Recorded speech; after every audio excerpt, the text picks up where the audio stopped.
Bem-vindos a mais esta conversa sobre aves e desta vez vamos falar sobre a gralha preta, e temos então o Gonçalo Elias que nos vai descrever como é que foi a observação desta espécie. Estamos ainda no famoso agosto de 88 em São Martinho do Porto, não é verdade, Gonçalo? Olá, Zé. Olá a todos os que nos estão a ouvir. Sim, agosto de 88, vamos ainda no dia 5, né? Vamos no dia 5 de agosto e já vamos com 11 espécies novas este mês. Eu já mencionei anteriormente que este mês foi um mês fortíssimo.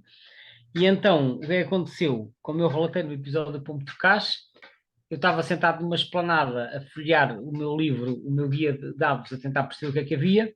Houve um indivíduo que meteu conversa comigo e depois, palavra por palavra, eu percebi que ele conhecia bastante mais aves que eu. Ele convidou-me para ir dar uma volta com ele de jeep e levou-me lá uns terrenos nos arredores de São Martinho, onde eu acabei por ter a oportunidade de observar mais algumas espécies novas. E depois voltei lá várias vezes nos dias seguintes. E então, entre as várias espécies que eu observei nessa zona, conta-se exatamente a gralha preta. Não é que seja nenhuma raridade, não é, mas é uma espécie que eu ainda não tinha tido a oportunidade de observar, ou pelo menos de identificar, talvez porque em Lisboa, que era onde eu residia na altura, não era habitual ver gralhas. Hoje em dia é mais frequente, mas naquela altura não se viam gralhas em Lisboa. E como eu não andava provavelmente ainda muito a percorrer o país, ainda não tinha tido a oportunidade de ver gralhas como deve ser, mas ali no litoral centro elas são razoavelmente frequentes. E então, lá nesses campos perto de São Martinho, acabei por ver gralhas pretas.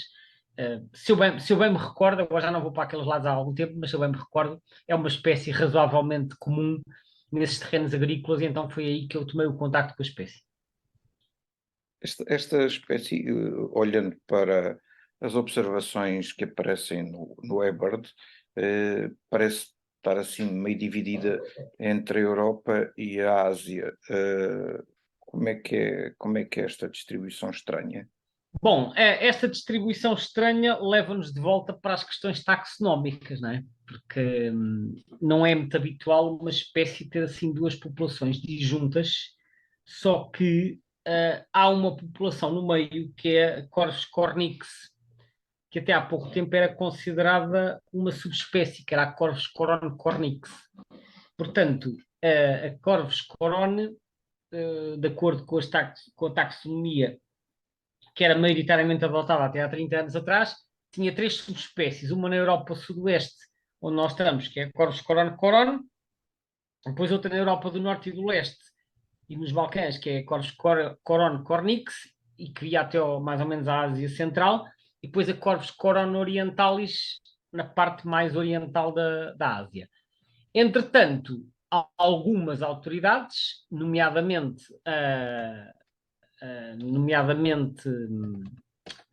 o IOC, que é o que nós seguimos também no Aves de Portugal,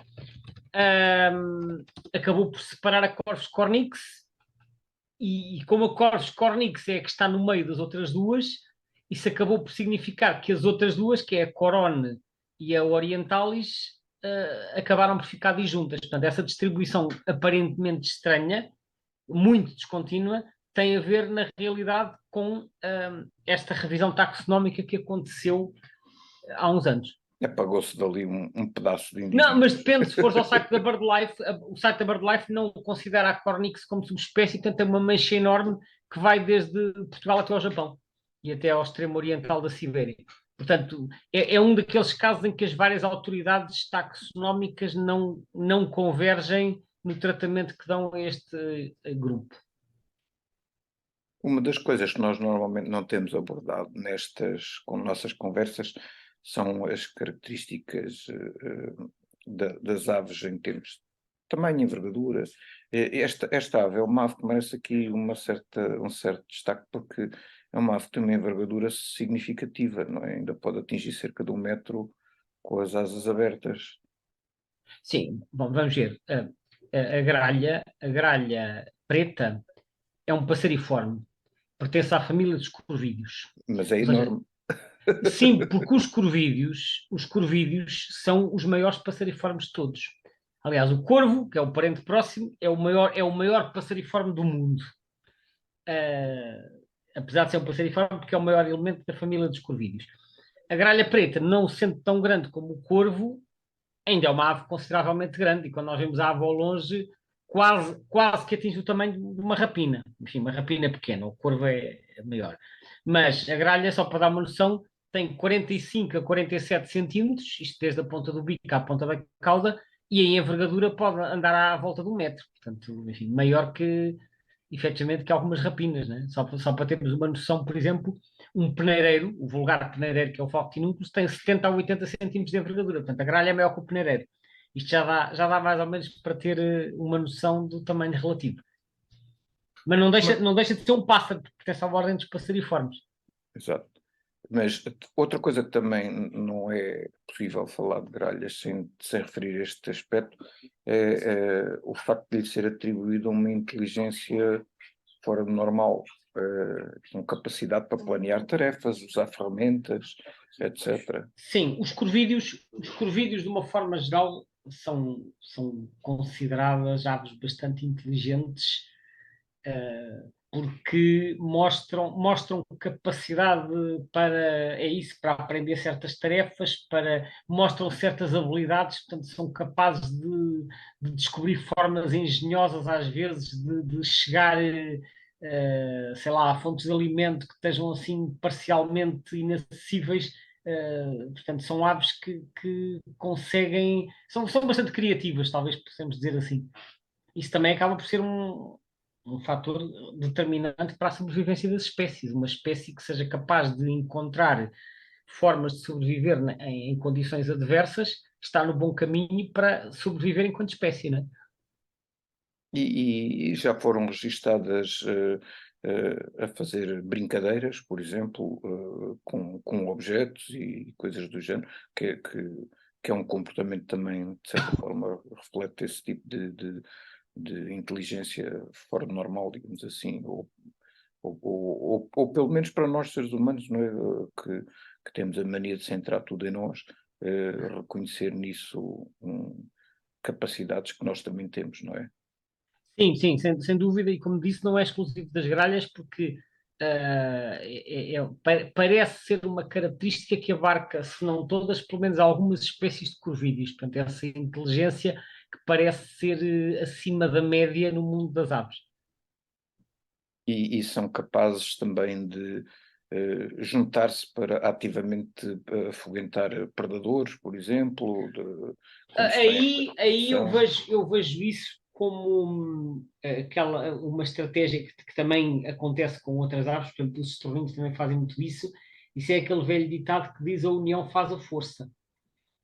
Porque quando, sei lá, um estorninho sozinho ou uma gralha, se calhar não consegue lutar contra uma grande rapina, mas se forem várias ao mesmo tempo a atacar, a rapina, mesmo sendo maior, acaba por se sentir intimidada e foge. Eu já vi pequenos grupos de corvídeos a atacar rapinas diurnas e noturnas, e as rapinas vão-se embora, que é para não levarem uma coça, né? Portanto, mas aí, como disse, aí a tal a união faz a força, porque eu acho que mesmo as aves têm noção que se juntarem em grupo têm mais probabilidade de sucesso a afugentar esse intruso. Aliás, vês com muita frequência as gralhas e outros corvídeos a hostilizarem as rapinas, porque elas sabem que as rapinas são predadoras. E, portanto, é tipo, show, não te queremos aqui, vai-te embora. É É um assim que bocado. funciona.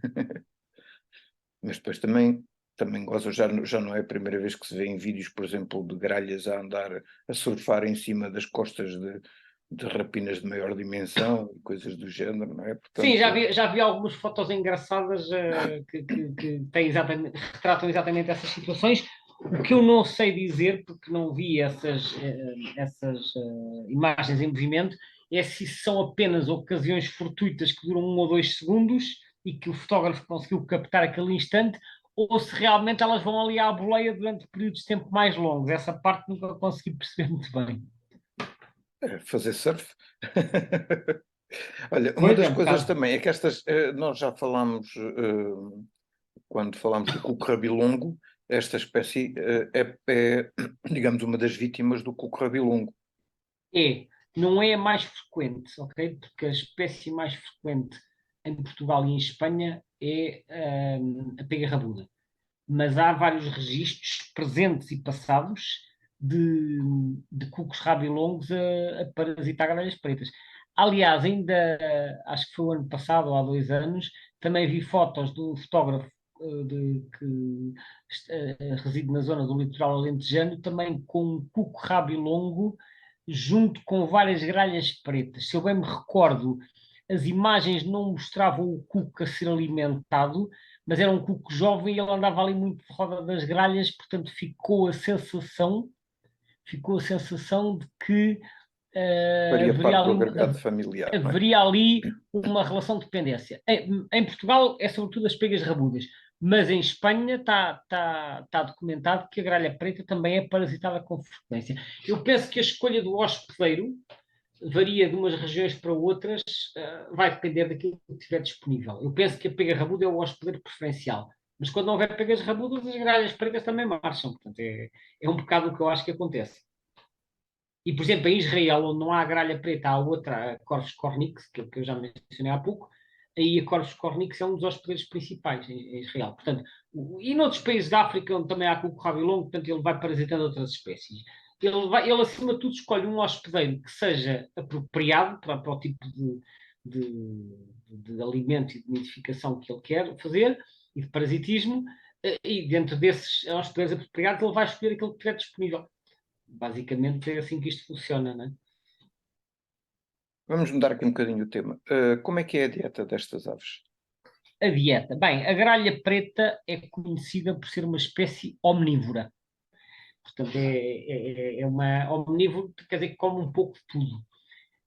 Aliás, a espécie é muito abundante, as espécies omnívoras são espécies generalistas e as espécies generalistas normalmente têm mais facilidade em sobreviver do que aves muito especializadas. Portanto, isso ajuda, não será o único fator, mas ajuda a explicar porque é que é uma ave tão bem distribuída.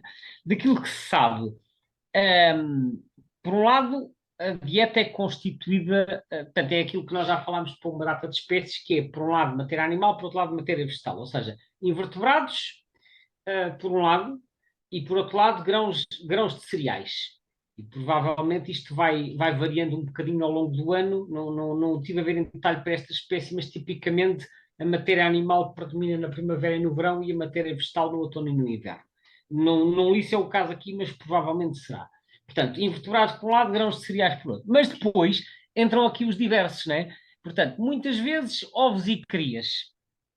Por exemplo, já se viu, já houve estudos feitos na Lagoa de Santo André, que fica ali no litoral alentejano, e que chegou à conclusão que esta espécie é uma temível predadora de ninhos e que pode destruir posturas, por exemplo, de patos reais ou de galeirões ou de chilretas, também chamadas andorinhas do Maranhão. Portanto, elas E julgo que podem. aqui, eu julgo que aqui em Setúbal já foi, uma vez em conversa com um proprietário de uma piscicultura que referia que o perigo, que era um dos perigos principais que ameaçava os borrelhos, porque ele tinha lá ninhos no espaço dele, que ele sabia que existiam lá e passava com o trator à volta quando estava a lançar alimento para as pisciculturas, passava com o trator à volta daquilo, sabia onde tinha os ninhos, mas ele dizia, isto é muito difícil, porque depois vêm as gralhas, destroem tudo.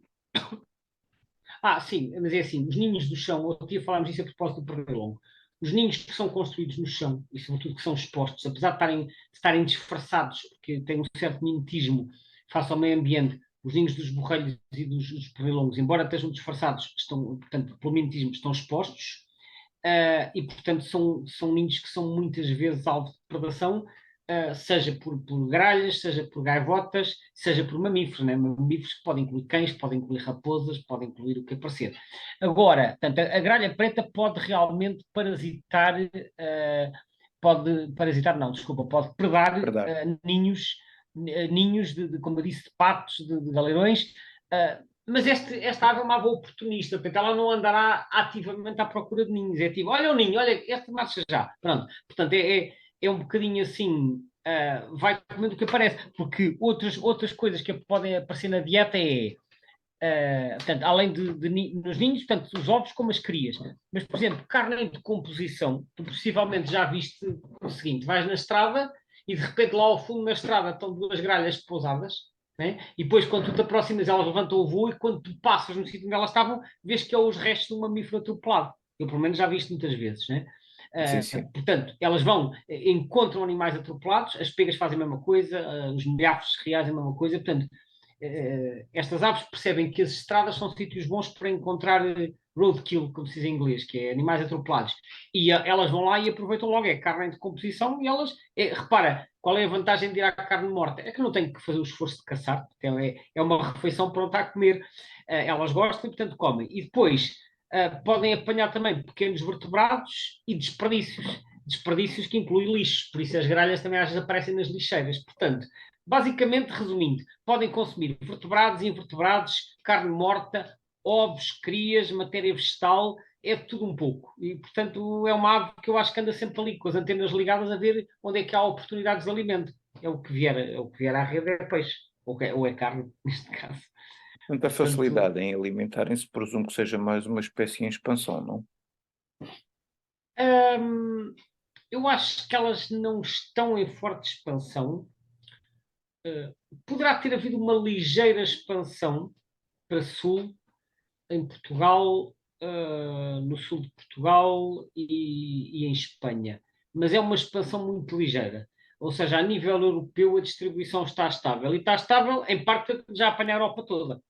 Portanto, ou a Coron Coron ou a Coron Cornix, dependendo agora da taxonomia que nós estamos a seguir, mas uma das duas já existe em praticamente toda a Europa.